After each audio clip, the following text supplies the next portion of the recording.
What is up, guys? What is up, YouTube? Another day, another laptop review, am I right? Stop saying that! So this is the first 2022 laptop that I will be reviewing. This comes with the 12th gen i7 processor that is blowing away benchmarks right now.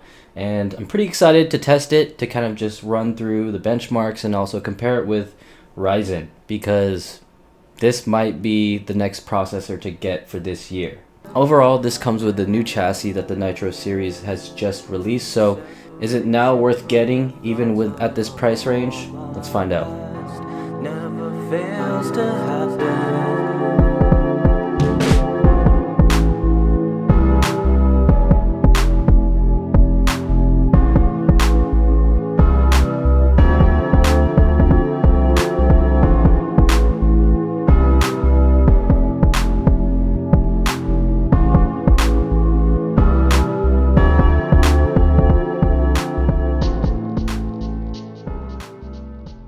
So the specs of this device is the Intel i7 12th gen 12700H. First of all, you're throwing too many big words at me. So the specs of this device is the 12th gen i7 12700H CPU, the RTX 3060, and this goes up to 140 watts.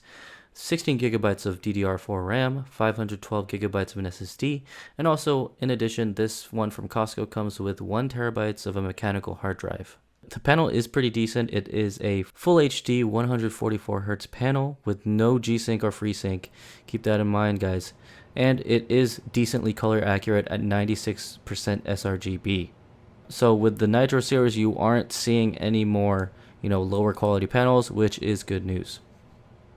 So with this device, guys, you are getting the best value when it comes to buying a gaming laptop with that 12th gen i7 processor. And there's not that many options that are cheap nowadays.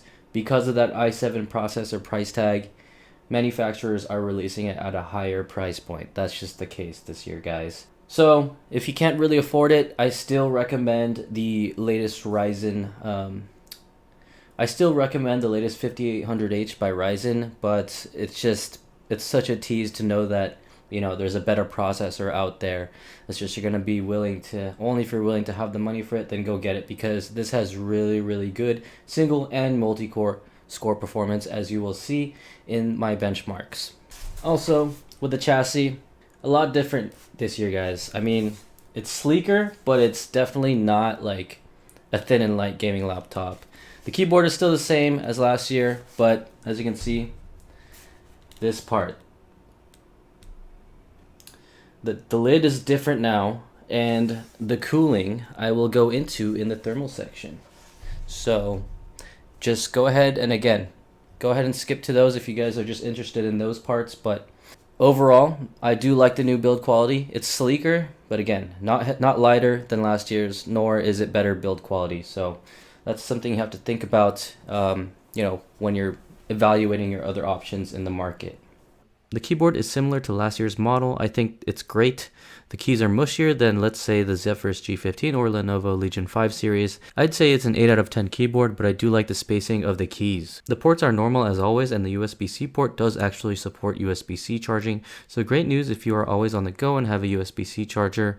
This one supports up to 65 watts. To be honest, I was expecting the new 12th gen i7 chips to have better battery life than last year's generation, since they are purported to have smaller efficiency cores. That's still not the case for this year. If anything, it probably gets around 30 minutes or more battery life on average if using a similarly spec'd laptop compared to last year's Intel i7 CPUs. With a 57 watt-hour battery, I was only getting about 3 hours max of battery time browsing the web. But I will say that it's helpful that the USB-C port does accept power delivery. It will make this device a little bit more portable.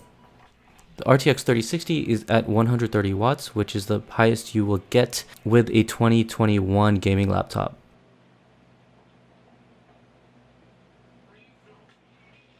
So as everyone knows already, the 12th gen i7 CPUs are a killer when it comes to multi-core performance and single-core performance.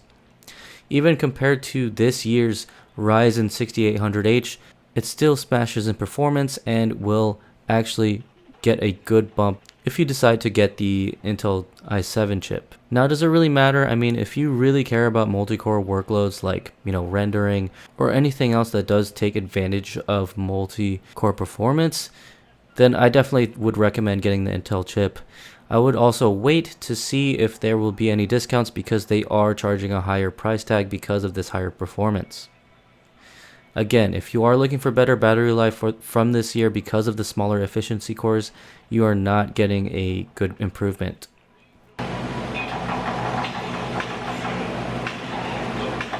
I'll go into detail with another video where I'll compare the latest CPUs, but right now I think it's just a little bit too expensive to buy one of these laptops, especially if you are looking for other features such as QHD panels and better GPUs. So in conclusion, this is one of the best value i7 12th gen gaming laptops that you can get right now. I'm glad that they upgraded the screen, finally. Thank you, Acer, for listening to the consumer base.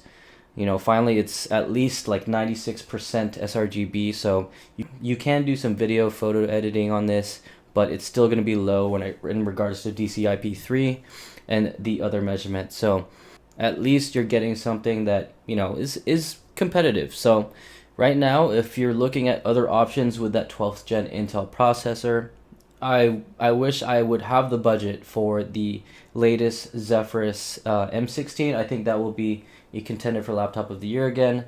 But again, the more heat management you need in a laptop, the louder the fans will be. So that's what I've heard about.